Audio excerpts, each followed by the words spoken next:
ಸ್ವಯಂ ಪಾಕ ಅಭಿಮಾನಿಗಳಿಗೆ ಸ್ವಾಗತ. ಇವತ್ತು ಇಲ್ಲಿ ನಾನು ರಾಗಿ ಹುರಿಟ್ಟು ಮಾಡೋದು ಹೇಗೆ ಅಂತ ಹೇಳ್ಕೊಡ್ತಾ ಇದ್ದೀನಿ. ರಾಗಿ ಹುರಿಟ್ಟು ಅಂದ್ರೆ ಹಿಂದೆ ಎಲ್ಲರ ಮನೆಯಲ್ಲೂ ಹಳ್ಳಿಗಳಲ್ಲಿ ಮತ್ತೆ ನಗರ ಪ್ರದೇಶಗಳಲ್ಲೂ ಇದನ್ನು ಮಾಡ್ತಾ ಇದ್ರು. ಇದು ಒಂದು ಸತ್ವಯುತವಾದ ಆಹಾರ ಅಂತ ಹೇಳ್ಬೋದು.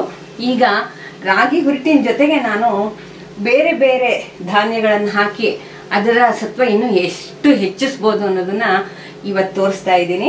ಈಗ ಅದಕ್ಕೆ ಬೇಕಾಗುವ ಸಾಮಾನು ನಾ ತಗೊಂಡಿರೋದು 2 ಕಪ್ ರಾಗಿ ತಗೊಳ್ಳಿ, ಅರ್ಧ ಕಪ್ ಅಕ್ಕಿ, ಕೆಂಪಕ್ಕಿ ಇದ್ರೆ ಕೆಂಪಕ್ಕಿ ಅಥವಾ ಬಿಳಿ ಅಕ್ಕಿ ಯಾವ್ದಾರ ಅಕ್ಕಿ ಆಗತ್ತೆ, 1 ಕಪ್ ಅರಳು, ಭತ್ತದ ಅರಳು ಅಂತ ಅಂಗಡಿನಲ್ಲೆಲ್ಲ ಸಿಗುತ್ತೆ, 1 ಕಪ್ ಗೋಧಿ, 2 ಟೇಬಲ್ ಸ್ಪೂನ್ ಕಡಲೆಕಾಳು. ಸ್ವಲ್ಪ ಜಾಸ್ತಿ ಕಮ್ಮಿ ಆದ್ರೂ ಏನು ಇದು ಅಡ್ಡಿ ಇಲ್ಲ, ಇದರಿಂದ ತೊಂದರೆ ಏನೂ ಆಗಲ್ಲ. 2 ಟೇಬಲ್ ಸ್ಪೂನ್ ಹೆಸರು ಕಾಳು. ಇದು ತುತ್ತೆ. ಇದನ್ನ ಅರ್ಧ ಭಾಗ ಅಥವಾ ಚೂಚೂರು ಮಾಡಿ ಬಿಸಿ ಮಾಡಿದ್ಮೇಲೆ ತನಗೆ ತಾನೇ ಅದು ಗಟ್ಟಿ ಆಗುತ್ತೆ.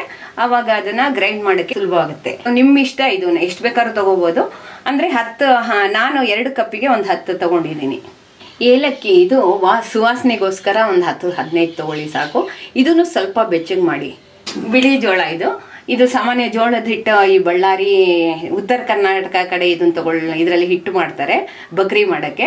ಆ ಜೋಳ ತಗೊಳ್ಳಿ. ಇಲ್ಲಿ ನಾನು ಅರ್ಧ ಕಪ್ ತಗೊಂಡಿದ್ದೀನಿ ಜೋಳನ. ಬಾದಾಮಿ ನಾನಿಲ್ಲಿ ಅರ್ಧ ಕಪ್ ತಗೊಂಡಿದ್ದೀನಿ.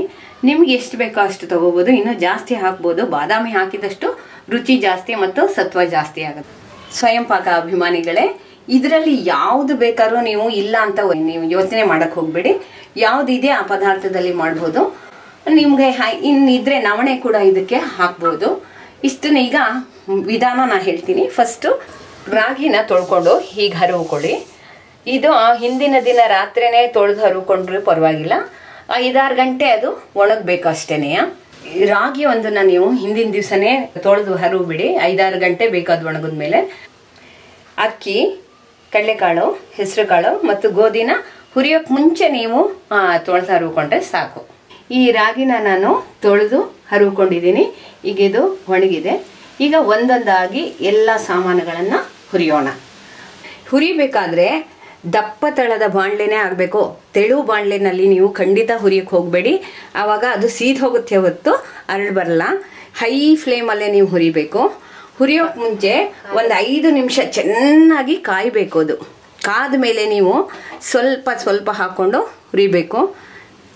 ಈಗ ಇನ್ನೂ ಕಾದಿಲ್ಲ. ಇದು ಹುರಿಯೋಕೆ ನೀವು ಈ ಥರ ತೆಂಗಿನ ಗರಿಯಲ್ಲಿ ಮಾಡಿದ ಪರ್ಕೆನಲ್ಲಿ ಹುಡ್ಕೊಂಡ್ರೆ ತುಂಬ ಚೆನ್ನಾಗಿ ಯೂನಿಫಾರ್ಮ್ ಆಗಿ ಅದು ಅರಳು ಬರುತ್ತೆ. ಇಲ್ಲ ಅಂದರೆ ನೀವು ನಾವು ಮಾಮೂಲಿ ಏನು ಉಪಯೋಗಿಸ್ತೀವಿ ಈ ಎಲ್ಗೈನಲ್ಲೇ ನಾವು ಹುರಿಬಹುದು. ಈಗ ರಾಗಿನ ಸ್ವಲ್ಪ ಹಾಕೋಬೇಕು. ಇಷ್ಟಿಷ್ಟು ಹಾಕೊಳ್ಳಿ.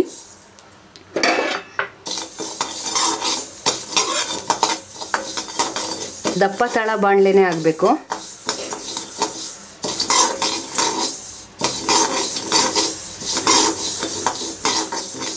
ಈ ಥರ ಹುರಿತಾನೆ ಇರಬೇಕು. ಇದು ಫುಲ್ ರಾಗಿ ಎಲ್ಲ ತುಂಬ ಬಿಸಿ ಆದಮೇಲೆ ಅದು ಅರಳಾಗತ್ತೆ.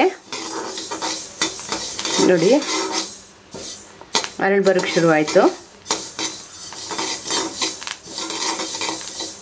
ಈ ಥರ ಚಟ ಅರಳು ಶುರುವಾಗತ್ತಲ್ಲ, ಆವಾಗ ನೀವು ಸ್ವಲ್ಪ ಮುಚ್ಚಿ ಒಂದು 2 ಸೆಕೆಂಡ್ 3 ಸೆಕೆಂಡ್ ಸಾಕಷ್ಟೇ. ಮತ್ತೆ ಎಲ್ಲದನ್ನು ಹೀಗೆ ಹುರಿದ್ಬಿಟ್ಟು ಎಲ್ಲ ಒಂದು ಪಾತ್ರೆಗೆ ತಗೊಳ್ಳಿ. ಹೀಗೆ ಖಂಡಿತ ನೀವು ಯಾವುದೇ ಕಾರಣಕ್ಕೂ ಉರಿನ ಸಣ್ಣ ಮಾಡಲೇಬೇಡಿ. ನೋಡಿ ಎಷ್ಟು ಚೆನ್ನಾಗಿ ಅರಳು ಬಂದಿದೆ. ನೀವು ಇದನ್ನ ಬಟ್ಟಿನಲ್ಲಿ ಹುರಿಸೋದ್ರೆ ಏನಾಗುತ್ತೆ ಅಂತಂದರೆ ಅದನ್ನು ಮರಳಲ್ಲಿ ಹುರಿಯೋದ್ರಿಂದ ಆ ಮರಳು ಸಣ್ಣ ಮರಳು ಇದ್ರ ಮೇಲೆ ಕೂತ್ಕೊಂಡ್ಬಿಡತ್ತೆ. ಅದರಿಂದ ಸ್ವಲ್ಪ ಈ ರಾಗಿ ಹುರಿಟ್ಟು ಮನೇಲೇ ಮಾಡಿದ್ರೆ ತುಂಬ ಒಳ್ಳೆಯದು. ಈಗ ರಾಗಿ ಹುರಿದಾಗಿದೆ.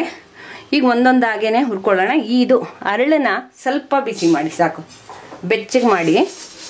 ಇವೆಲ್ಲ ಯಾಕೆ ಬೆಚ್ಚಗೆ ಮಾಡಬೇಕಂದ್ರೆ ಇದು ಕ್ರಿಸ್ಪ್ ಆಗುತ್ತೆ, ಜೊತೆಗೆ ಬೇಗ ಗ್ರೈಂಡ್ ಆಗೋಕ್ಕೆ ನುರಿಯುತ್ತೆ ಚೆನ್ನಾಗಿ ಮಿಕ್ಸಿನಲ್ಲಿ. ಇಷ್ಟಾದರೆ ಸಾಕು.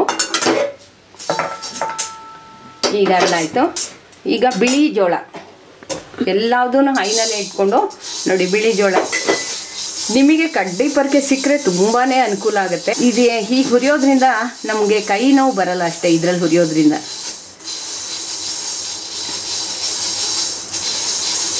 ಇದು ಅಷ್ಟೇನೆ, ರಾಗಿ ಥರ ಅರಳು ಬರೋಕ್ಕೆ ಶುರುವಾದಾಗ ನೀವು ಮುಚ್ಚಲ ಮುಚ್ಚಿ.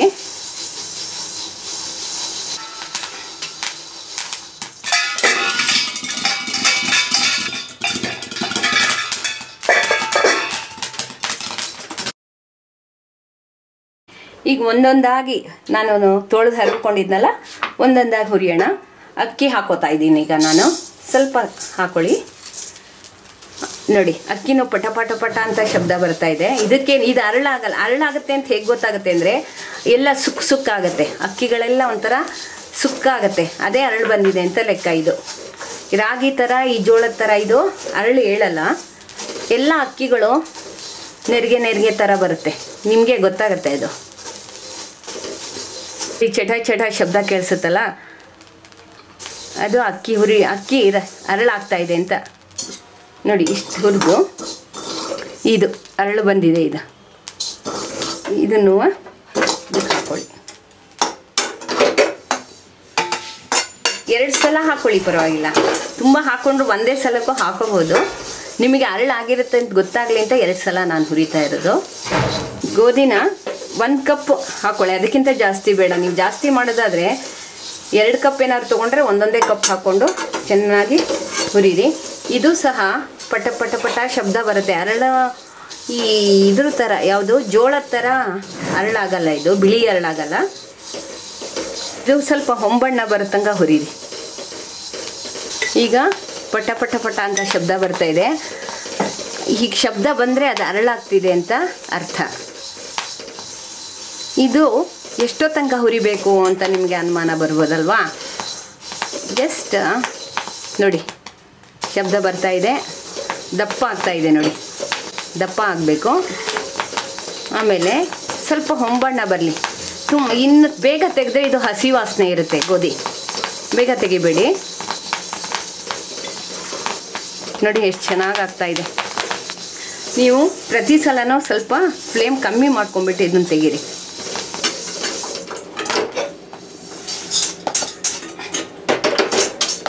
ಕಡಲೆಕಾಳು